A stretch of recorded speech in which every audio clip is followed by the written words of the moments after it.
Assalamualaikum warahmatullahi wabarakatuh.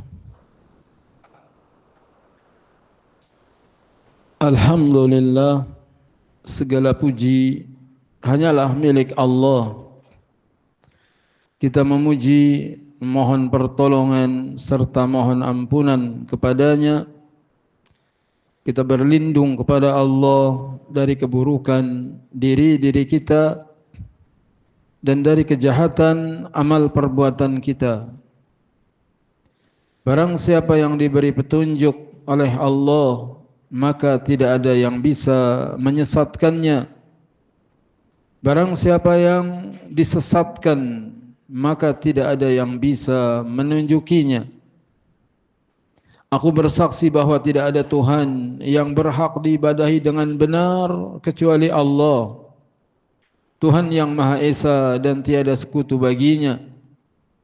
Juga bersaksi bahwa Nabi Muhammad sallallahu alaihi wasallam adalah hambanya dan utusannya.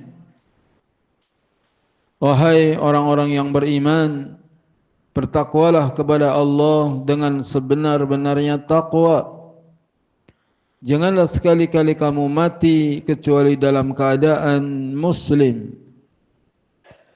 Bertakwalah kepada Allah yang menciptakan kalian dimulai dari Nabi Adam, kemudian diciptakan istrinya yaitu Hawa.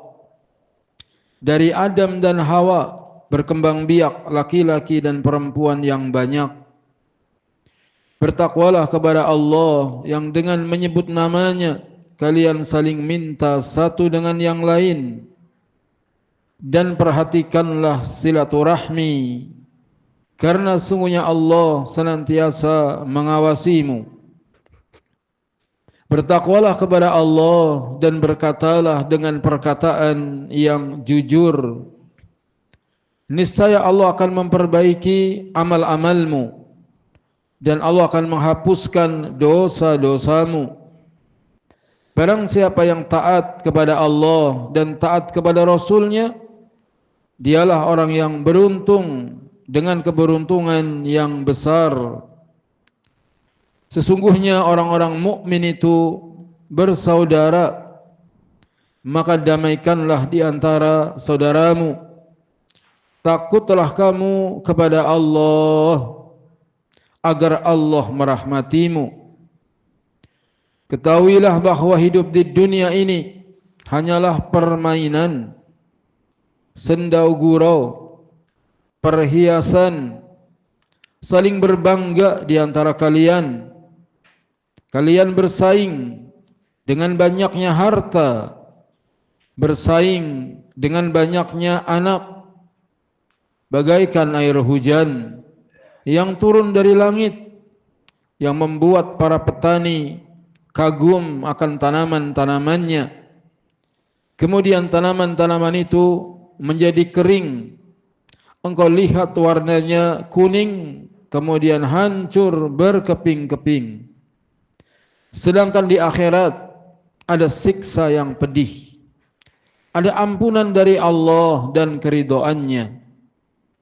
Bagi orang-orang yang lalai, hidup di dunia ini hanyalah kesenangan yang menipu belaka.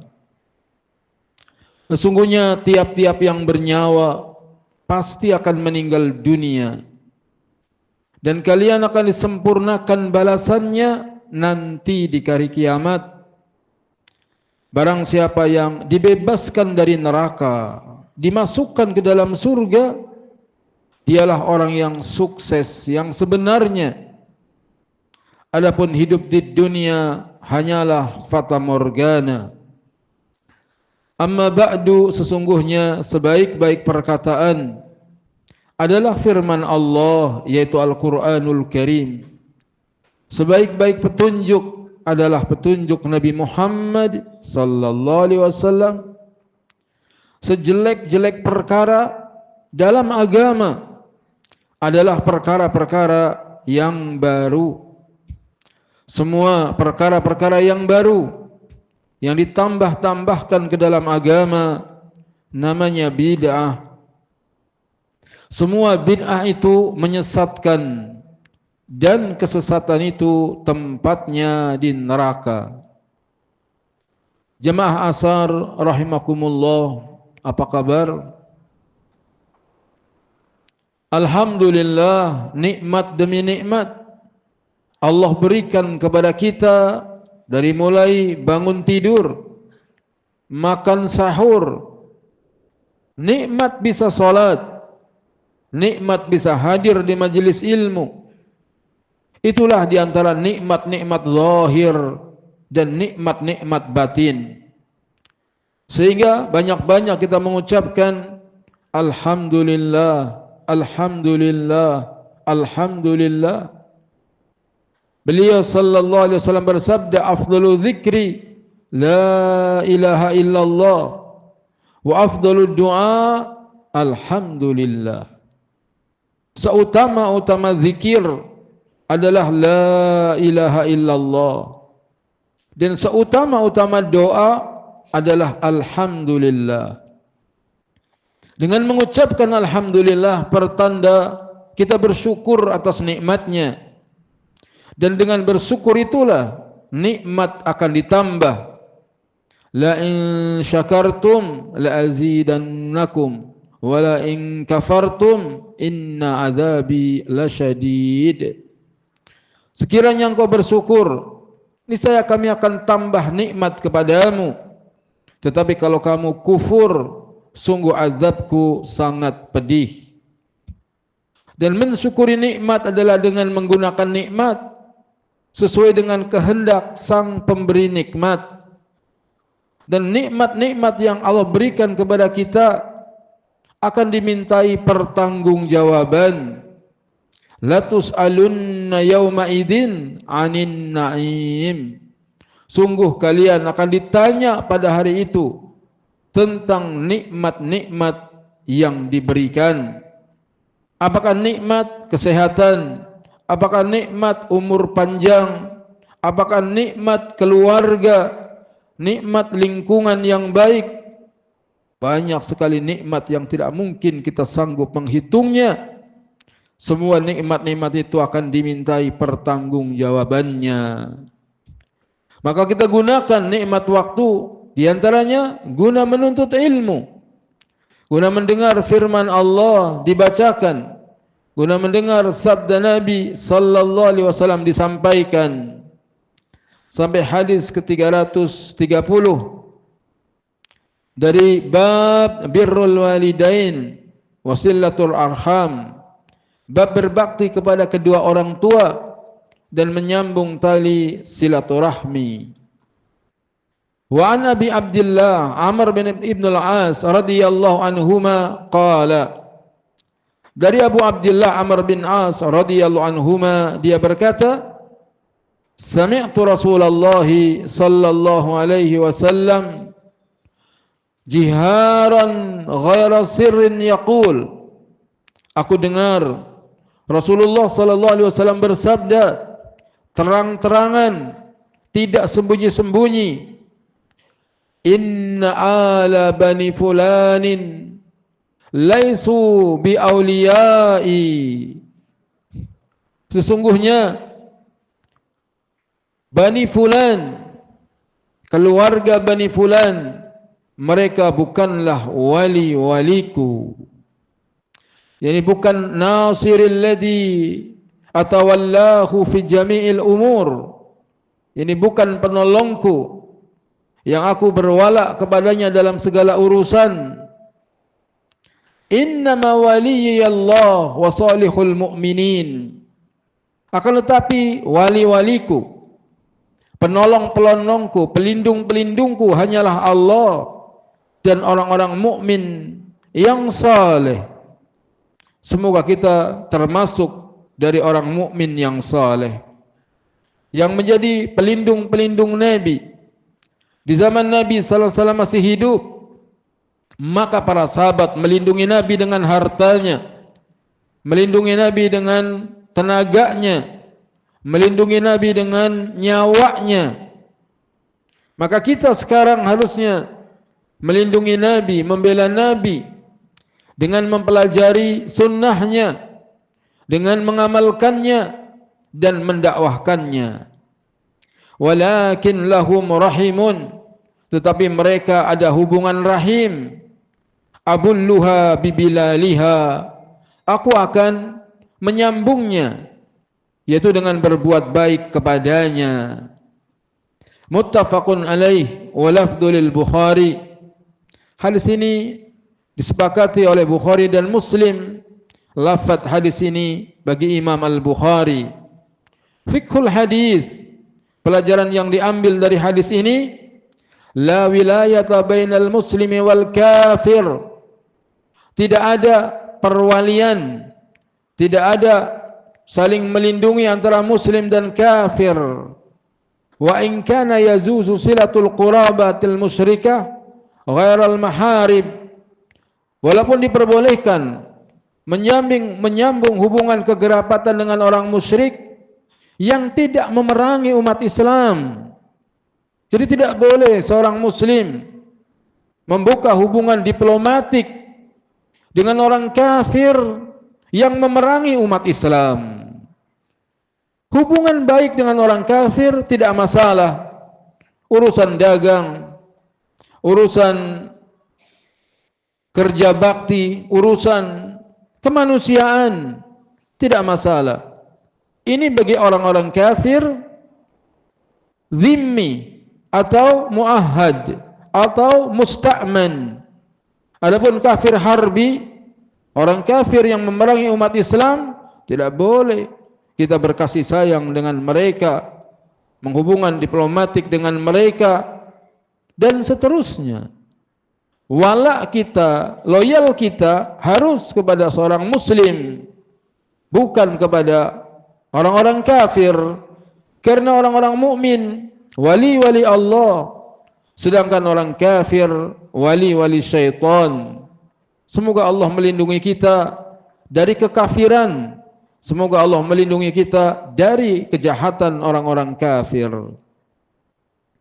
Dan ada kalanya seorang muslim yang memusuhi orang Islam, seorang muslim yang memusuhi orang Islam, ada kalanya dia berteman dengan orang kafir.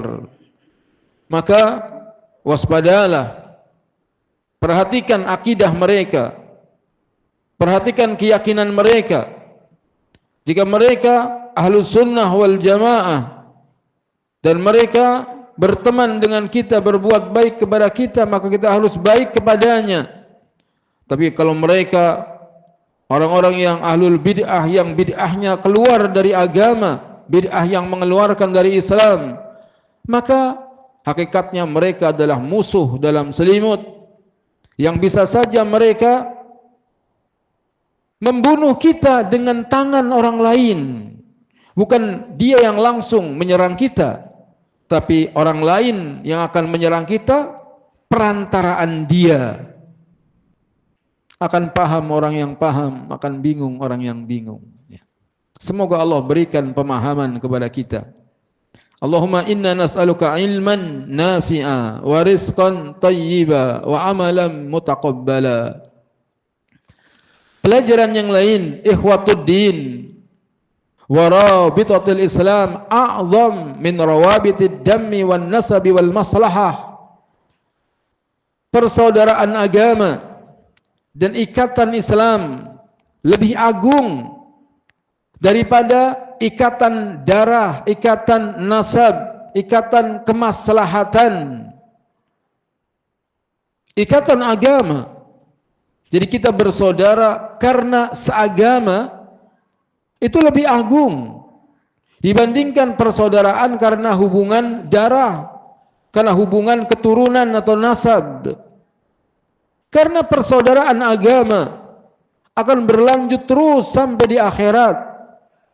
Adapun persaudaraan darah, persaudaraan kekeluargaan nasab, apabila beda agama, maka akan terputus hanya di dunia saja. Nanti di akhirat akan menjadi musuh yang satu dengan yang lain. Maka ada kalanya hubungan-hubungan itu sebagiannya lebih kuat daripada sebagian yang lain. Sebagaimana hubungan suami istri, tidak hubungan adik kakak. Bisa jadi hubungan suami istri lebih kuat daripada hubungan adik dan kakak. Karena seorang istri ada kalanya dia berkorban demi suaminya. Ada kalanya seorang istri dia mengurus suaminya. Tidak seperti adiknya, kakaknya, apabila kalau mereka sudah berkeluarga, sibuk dengan urusannya masing-masing.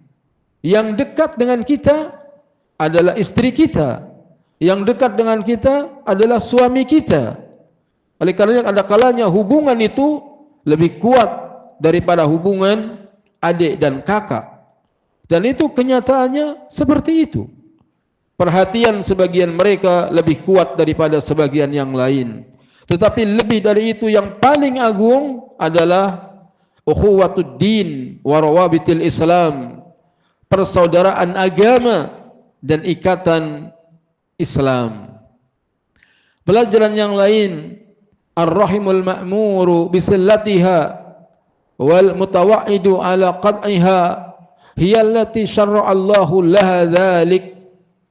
Ar-rahim, hubungan silaturahim yang diperintahkan agar kita menyambungnya. Hubungan silaturahim yang kita diancam jika memutuskannya adalah yang disyariatkan oleh Allah. Wa amma man amara Allahu biqat'iha min ajli din. Adapun hubungan kekerabatan yang Allah perintahkan kita untuk memutuskannya karena agama, fatustasna min dzalik, maka dikecualikan dari hal itu. Jadi ada saudara-saudara yang harus kita jalin hubungan dengannya. Ada saudara-saudara yang harus kita putuskan hubungan dengannya karena agama. Walaupun anak dan ayah, kalau beda agama, maka kisah Abu Ubaidah ibnul Jarrah sebagai salah satu contohnya. Ketika terjadi perang Badar, maka Abu Ubaidah maju. Tidak ada yang ditakuti oleh Abu Ubaidah. Setiap lawan mendekat, dia penggal lehernya. Tetapi ada seorang yang apabila dia mendekat ke Abu Ubaidah, maka dia menghindar. Terus dia menghindar. Sampai akhirnya Abu Ubaidah terdesak oleh orang itu yang dia memakai topeng. Lalu Abu Ubaidah pun memenggal lehernya. Siapakah orang itu? Tidak lain adalah Jarrah, bapaknya Abu Ubaidah. Bapaknya sendiri dia penggal lehernya. Kenapa dia bunuh bapaknya? Karena bapaknya kafir, memusuhi Rasulullah sallallahu alaihi wasallam. Itulah kekuatan iman yang bisa mengalahkan kecintaan anak kepada ayahnya. Dan itulah yang dimuliakan dalam Islam. Walaupun anak, walaupun orang tua, kalau dia beda agama, maka dia bukanlah saudara. Adapun kalau dia kafir tetapi tidak memusuhi kaum muslimin, maka dia adalah saudara kita. Maksudnya dia tidak boleh dimusuhi. Saudara senasab, saudara sedara, dia kafir tapi enggak memusuhi, maka dia pun diperlakukan dengan baik. Abu Talib di antara contohnya paman Nabi sallallahu alaihi wasallam. Dia kafir, tetapi dia membela Nabi, menolong Nabi. Maka Nabi sallallahu alaihi wasallam pun menjalin hubungan baik dengannya. Pelajaran berikutnya atau hadis berikutnya 331, wa an Abi Ayyub Khalid bin Zaid al-Ansari radhiyallahu anhu anna rajulan qala. Dari Abu Ayyub namanya Khalid bin Zaid al-Ansari, semoga Allah meridhoinya, bahwa ada seorang lelaki yang berkata, ya Rasulullah, wahai Rasulullah, akhbirni bi amalin yudkhilunil jannah, kabarkan kepadaku suatu amalan yang mengantarkanku ke surga. Dan banyak sahabat-sahabat kalau bertanya kepada Nabi pertanyaan yang bermanfaat, dan sebaik-baik pertanyaan adalah pertanyaan yang mengantarkan ke dalam surga. Dan para sahabat bertanya, bukan untuk mendebat, tetapi para sahabat bertanya untuk menghilangkan kebodohan, bertanya untuk diamalkan. Pertanyaan yang sangat bagus, dan itu salah satu cara agar kita menjadi orang yang berilmu adalah pertanyaan yang baik. Karena as-su'alu nisful ilmi, bertanya itu adalah separuh daripada ilmu. Maka bertanyalah orang ini, akhbirni bi amalin yudkhilunil jannah, kabarkan kepadaku satu amalan yang mengantarkanku ke surga. Wa yubaiduni minan nar, dan yang menjauhkanku dari neraka. Faqala an-nabiyyu sallallahu alaihi wasallam, maka Nabi sallallahu alaihi wasallam bersabda, ta'budullah, engkau beribadah kepada Allah. Itu jalan menuju surga. Jadi jalan menuju surga ini dia, ta'budullah, engkau beribadah kepada Allah, bukan kepada kuburan, bukan kepada malaikat, bukan kepada nabi, bukan ibadah kepada jin, bukan, ibadah kepada Allah. La ilaha illallah, tidak ada ilah yang berhak diibadahi dengan benar kecuali Allah. Kita mengesakannya dalam rububiyah, dalam uluhiyah, dalam asma wa sifat. Kunci pertama masuk surga, beribadah kepada Allah Ta'ala. Dan ini juga merupakan jawaban ketika ada orang yang baru masuk Islam lalu bertanya, Ustaz, amal apa yang merupakan batas minimal agar kita selamat dari neraka? Batas minimal. Amalan dalam Islam banyak, tidak sanggup kita menghitungnya. Akan tetapi batas minimal, gimana kita standar Islam itu apa? Maka jawabannya diantaranya hadis ini. Standar seorang mukmin yang pertama, beribadah kepada Allah. Wala tusyriku bihi syai'a, dan tidak menyekutukannya dengan sesuatu pun. Ini yang kadang seorang bertanya, apa hanya karena kita masuk Islam kemudian jadi surga? Lalu bagaimana dengan orang-orang yang tidak menyatakan dirinya Islam, tapi dia berbakti kepada orang tua, berbuat baik kepada tetangga, dia bersedekah, dia menolong orang yang susah, dia menginfakkan hartanya di jalan-jalan kebaikan, walhasil dia orang baik, dia ramah dengan tetangganya, tapi dia enggak Islam, surga apa neraka? Jawabannya neraka. Lalu mereka enggak bisa terima, masa sih hanya karena pernyataan saya Muslim kemudian jadi surga? Padahal tidak sedikit orang Islam yang kelakuannya ada kalanya lebih buruk daripada mereka. Jawabannya iya, itu penilaian kita manusia. Menilai baik dan buruk kalau melihat orang ketemu, tersenyum, sering kasih hadiah. Oh, ini orang baik. Ini standar baik menurut manusia. Tetapi baik dan tidaknya seorang di hadapan Allah adalah akidahnya, tauhidnya. Sebaik apapun, kalau dia tidak mau mengimani Muhammad sallallahu alaihi wasallam sebagai rasulnya, kalau dia tidak mau mengakui Allah sebagai Tuhannya, maka dia adalah seburuk-buruk makhluk. Innal ladzina kafaru min ahlil kitabi wal musyrikina fi nari jahannam khalidina fiha ulaika hum syarrul bariyah. Sesungguhnya orang-orang kafir yang terdiri dari ahlul kitab dan orang-orang musyrikin, mereka di neraka jahanam, mereka kekal di dalamnya, dan mereka seburuk-buruk makhluk. Jadi barometer baik dan buruk itu bukan tentang pergaulan sehari-hari, tapi baik dan buruknya seorang adalah tentang akidahnya. Ini yang pertama.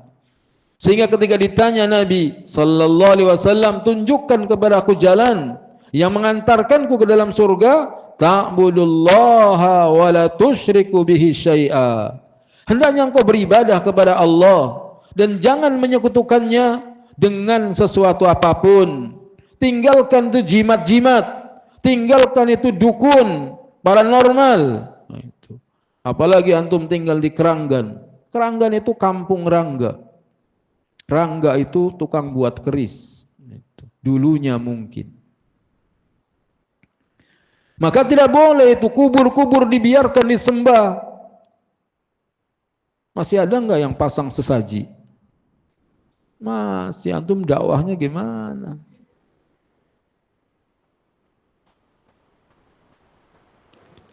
Yang memberi rizki kepada kita Allah, beribadah kepada Allah. Jangan mempersembahkan sesaji kepada pohon, kepada sumur tua, kepada perempatan jalan.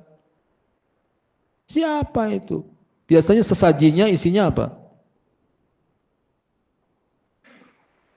Ancak itu isinya apa? Oh, yang apal berarti suka masak. Semoga diterima taubatnya.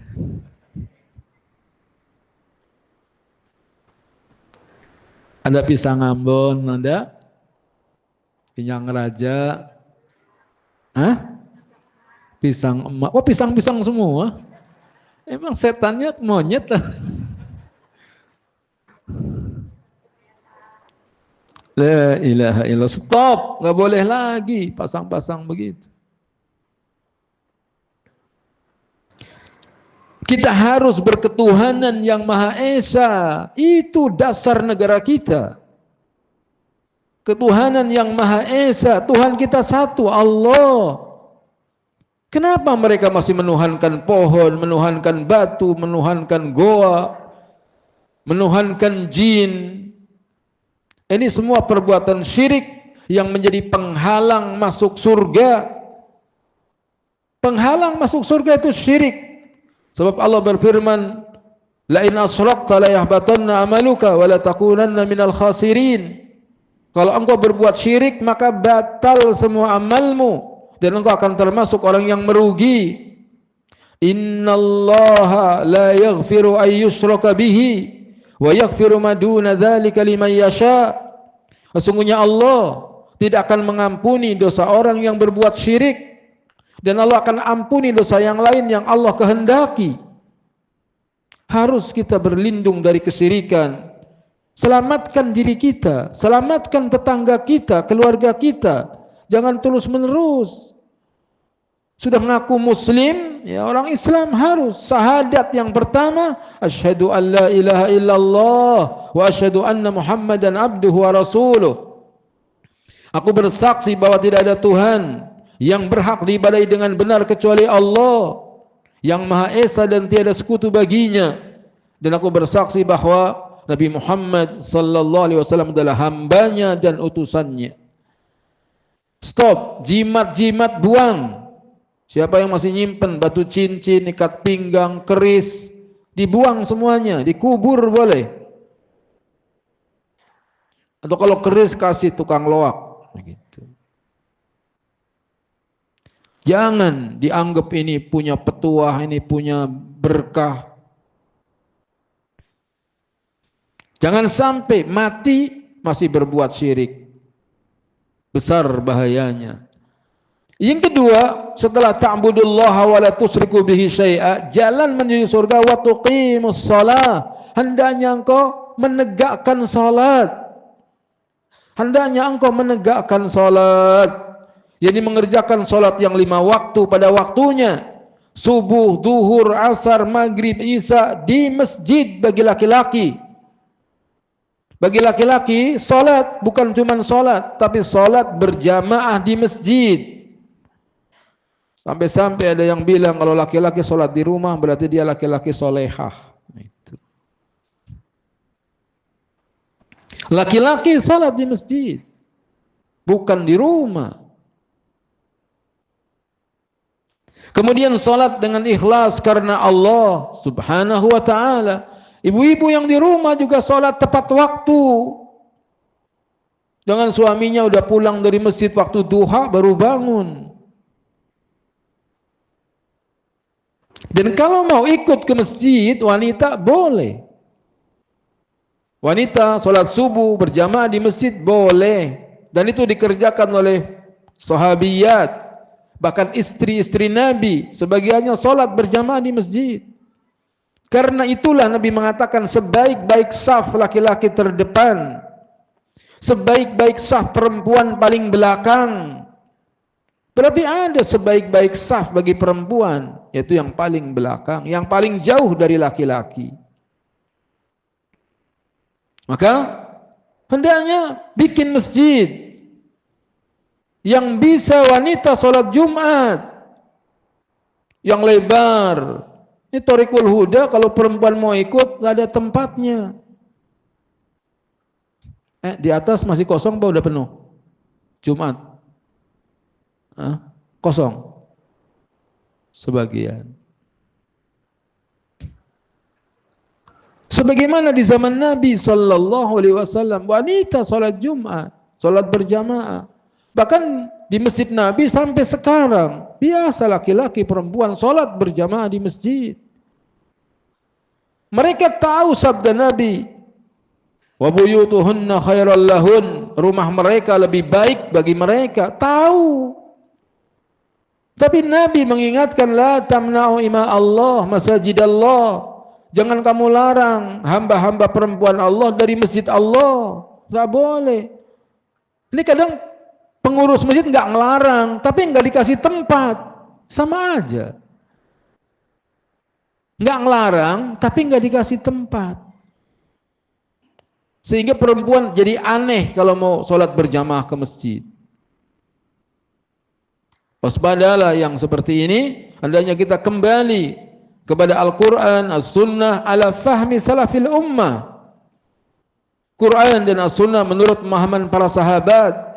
Agama ini adalah apa yang ada pada zaman Nabi dan para sahabatnya. Kalau di zaman Nabi dan para sahabatnya itu agama, maka itu agama di zaman sekarang. Kalau di zaman Nabi dan para sahabatnya itu bukan agama, sekarang juga bukan agama. Dan yang membuat baik umat ini apabila mengikuti Nabi dan para sahabatnya. Dan kalau kita punya teori, kita punya prinsip yang berbeda dengan prinsip Nabi dan para sahabatnya, untuk kebaikan umat ini niscaya tidak akan menjadi baik. Karena yang paling tahu tentang kebaikan umat ini adalah Allah dan Rasulnya. Semoga Allah perbaiki umat Islam ini. Jadi yang kedua, jalan menuju surga, wa tuqimus shalah, hendaknya kamu mendekatkan salat. Sehingga sejelek-jelek orang yang berpuasa adalah orang yang puasa tapi enggak salat. Ini jelek sekali. Sebab di dalam pertanyaan sahabat kepada Nabi sallallahu alaihi wasallam tentang ma yudkhilunil jannata wa yubaiduni minan nar, enggak disebut puasa di sini. Enggak disebut puasa. Tapi yang disebut pertama tauhid, yang kedua salat. Lalu bagaimana engkau puasa tapi enggak salat? Mana yang lebih penting? Salat apa puasa? Salat. Enggak ada pendapat ulama yang mengatakan kafirnya orang yang enggak puasa. Tetapi para ulama berkata kafir orang yang enggak salat berdasarkan sabda Nabi SAW, al-ahdu bainana wa bainahumus shalah faman tarakaha faqad kafar. Perjanjian antara kami dan mereka adalah salat. Siapa yang meninggalkannya maka dia telah kafir.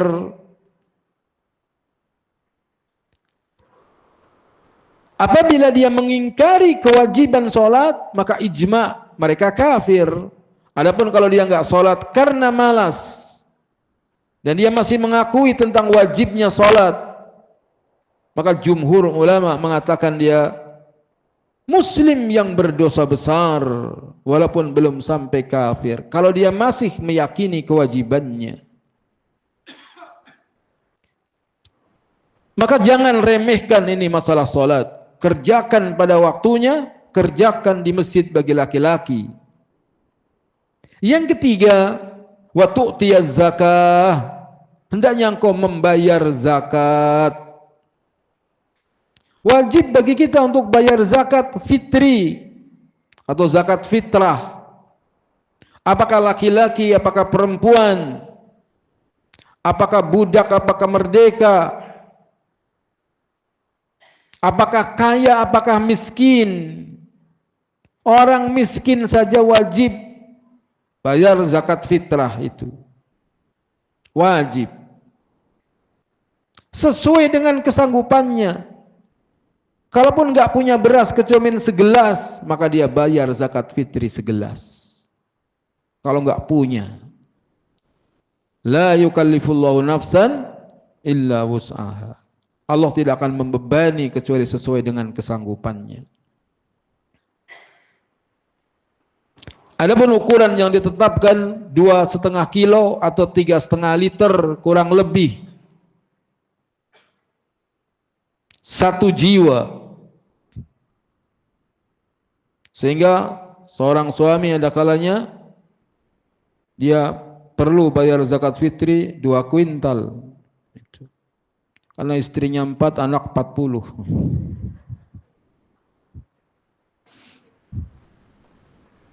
Jadi zakat fitrinya harus banyak. Hanya kalau miskin jangan belagu. Bayar zakat fitri aja susah. Wajib bayar zakat. Dan dibayarkan terbaik waktunya pagi setelah sholat subuh, sebelum sholat Id. Akan tetapi boleh juga dikumpulkan 2-3 hari sebelum malam Id. Bahkan ada juga yang membolehkan dari awal Ramadan. Tapi boleh 3 hari sebelum Ramadan, itu boleh. Wallahu a'lam. Hadis Abu Hurairah radhiyallahu anhu yang dia menjaga zakat Ramadan, kemudian dicuri oleh pencuri malam pertama, kemudian dicuri lagi malam kedua. Berarti zakat Ramadan telah dikumpulkan 3 hari sebelum sholat Id. Sudah boleh dikumpulkan zakat fitri. Mau diberikan langsung kepada yang berhak, boleh. Dikumpulkan kepada panitia, itu yang sesuai dengan sunnah. Mana dalilnya? Hadis Abu Hurairah tadi. Dikumpulkan. Adapun zakat mal adalah bagi mereka yang sudah punya nisab dan sudah masuk dalam haul. Nisab batas minimal haul setahun. Adapun zakat pertanian sesuai dengan ketentuannya yang dijelaskan dalam kitab-kitab fikih. Waktu tiaz zakat, bayar zakat. Minimal kita pesen bayar zakat fitri. Wa tasilur rahim, dan menyambung tali silaturahim. Jalan masuk surga menyambung tali silaturahim. Muttafaqun alaih. Hadis ini disepakati oleh Bukhari dan Muslim.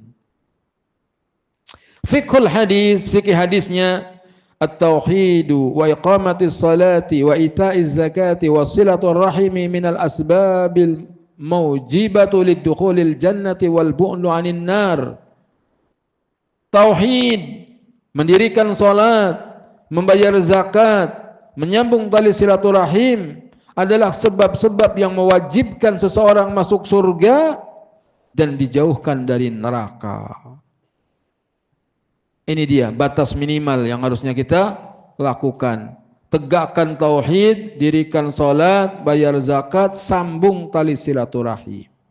Ini menunjukkan menyambung tali silaturahim perkara yang penting sekali dalam Islam. Disejajarkan dengan salat dan zakat. Tetapi silaturahim bukan termasuk rukun Islam.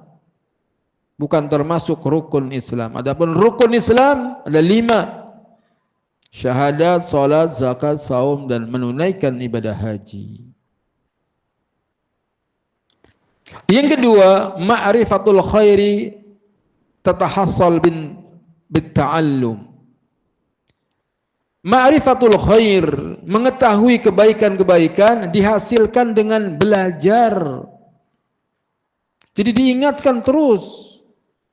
Belajar, ngaji. Dan inilah keistimewaan manhaj ini. keistimewaan manhaj salafi. Manhaj ini menekankan menuntut ilmu. Sehingga di negeri ini tahun-tahun 89, 90 awal-awal, itu manhaj ini dikenal dengan ilmu. Pengajian 10 orang, 15 orang, ngaji dengan kitab, semuanya megang kitab, belajar. Karena penekanan menuntut ilmu itu sangat tinggi dalam manhaj ini. Walaupun begitu, tahun 2000-an ke sini udah mulai yang ada kebanyakannya ceramah umum, ceramah umum. Sehingga meluas dakwah ini, tetapi menurun kualitasnya. Kualitas keilmuannya menurun. Oleh karenanya, mereka menisbatkan diri kepada manhaj salaf,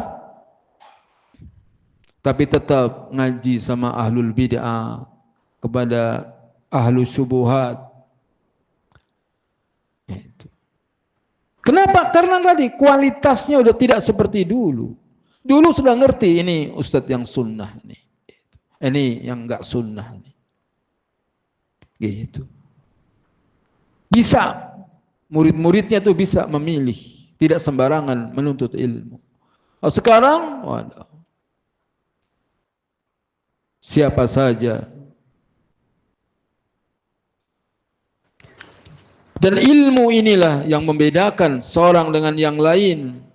Dan kecemerlangan seseorang itu dilihat dengan ilmunya. Karena ilmu kitab was sunnah, ilmu tentang qala Allah, qala Rasul, wa qala sahabat. Dan itu jalan kemuliaan. Jika kita ingin jadi orang yang mulia, bukan ijazah yang dipamerkan atau rekomendasi, ilmunya. Sebab ayatnya, yarfa'illahu alladhina amanu minkum walladhina utul ilma darajat. Allah akan meninggikan orang-orang yang beriman di antara kamu dan orang-orang yang diberi ilmu beberapa derajat. Jadi barometernya adalah ilmunya. Yang kedua, yang bisa meninggikan derajat seseorang adalah takwa. Setelah dia menuntut ilmu, dia menjalankan, dia mengamalkan ilmunya. Allah Subhanahu wa taala berfirman mengenai takwa, "Inna akramakum indallahi atqakum." Sesungguhnya yang paling mulia di antara kalian di sisi Allah adalah yang paling bertakwa. Dan yang berilmu belum tentu bertakwa. Dan orang yang bertakwa itulah sebenar-benarnya orang yang berilmu. Orang berilmu yang sebenarnya adalah orang yang bertakwa, yang takut kepada Allah. Sebagaimana firman Allah Ta'ala, innama yakhshallaha min ibadihil ulama. Hanya saja yang takut kepada Allah dari hamba-hambanya, itulah ulama. Innama yakhshallaha, hanya saja orang yang takut kepada Allah dari hamba-hamba, itu ulama. Bukan sekedar yang hafalannya banyak, tetapi dia melakukan dosa dan maksiat, apalagi terang-terangan. Dosa dan maksiat gak ada yang selamat. Semua orang pasti terjatuh dalam dosa dan maksiat. Akan tetapi dia tersembunyi dosanya, tidak nampak, ditutupi oleh Allah Subhanahu wa ta'ala.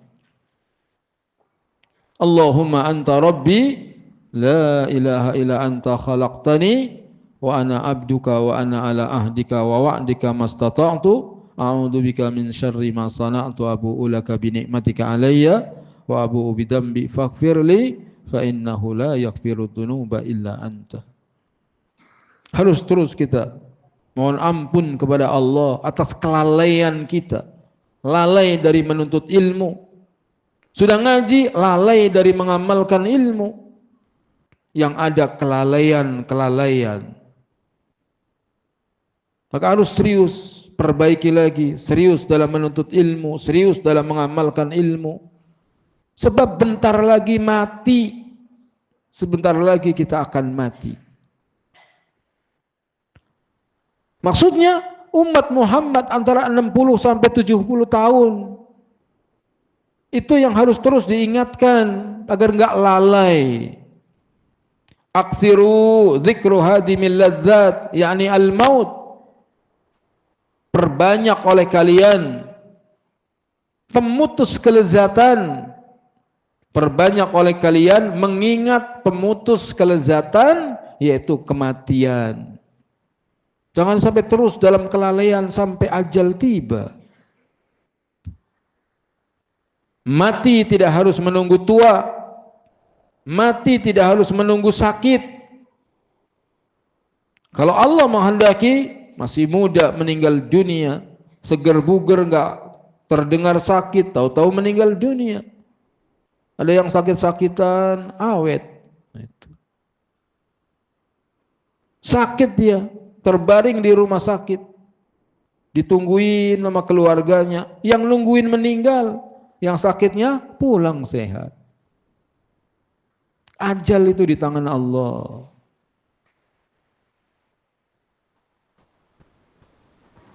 Pelajaran yang lain, al-ilmu la yatahassal illa bitalabih. Ilmu tidak akan dihasilkan kecuali dengan menuntutnya. Pengen hafal, ya harus hafalin Qur'annya. Pengen ilmu, ya harus belajar. Gak ada tidur doang, bangun-bangun jadi pinter, gak bisa. Innamal ilmu bita'allum wal hilmu bitahallum. Sesungguhnya ilmu itu dengan dipelajari, kelemah lembutan itu dengan latihan. Ilmu dengan belajar. Sikap lemah lembut harus latihan. Latihan bersikap sopan, bersikap santun, bersikap lembut. Nanti jadi terbiasa. Jangan kasar, judes, jutek. Ketika ditegur, emang gue udah biasa begini. Akhlak itu bisa diperbaiki. Oh, dari sananya saya nggak bisa lembut. Gajah aja bisa dididik. Gajah bisa nggak dididik? Bisa main sirkus. Singa aja bisa dididik. Suruh senyum, senyum. Padahal singa. Masa orang nggak bisa dididik? Maka al-ilmu la yatahassal illa bitalabih. Ilmu tidak akan dihasilkan kecuali dengan menuntutnya. Terus belajar, dan ingat-ingat, belajar itu ibadah. Belajar itu ibadah. Kalau kita tahu belajar itu ibadah, kita akan semangat belajar terus, karena pahala terus yang kita harapkan. Mana dalilnya belajar itu ibadah? Talabul ilmi faridatun ala kulli muslim. Menuntut ilmu itu fardu bagi setiap muslim. Maka ngaji lagi, ngaji mulu. Siapa bilang ngaji mulu? 24 jam sehari semalam. Ternyata kita ngaji, coba sehari semalam, berapa jam? Bilang ngaji mulu, yang ada tidur mulu. Banyakan tidurnya kan bahkan ngajinya. Yang banyak kan tidurnya, hitung dong. Jadi ilmu. Hebatnya para sahabat radhiyallahu anhum, tabi'in, tabi'ut tabi'in, mereka menjadi pemimpin dunia karena mereka orang-orang yang berilmu dan beramal. Berilmu dan beramal. Sehingga mereka menjadi pemimpin dunia. Wa awwaluhu su'al, dan awalnya adalah bertanya. Di antara yang bisa mempercepat kita mendapat ilmu adalah dengan bertanya. Karena pertanyaan itu lebih melekat kalau pertanyaannya yang ikhlas. Kita nggak tahu, kita nanya. Ada juga yang nanya tujuannya ngetes ustadznya doang.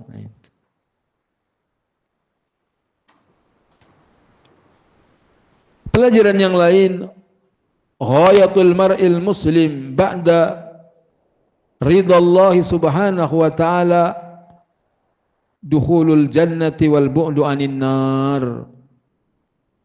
Tujuan seorang muslim setelah ridha Allah subhanahu wa ta'ala adalah masuk surga dan terhindar dari neraka.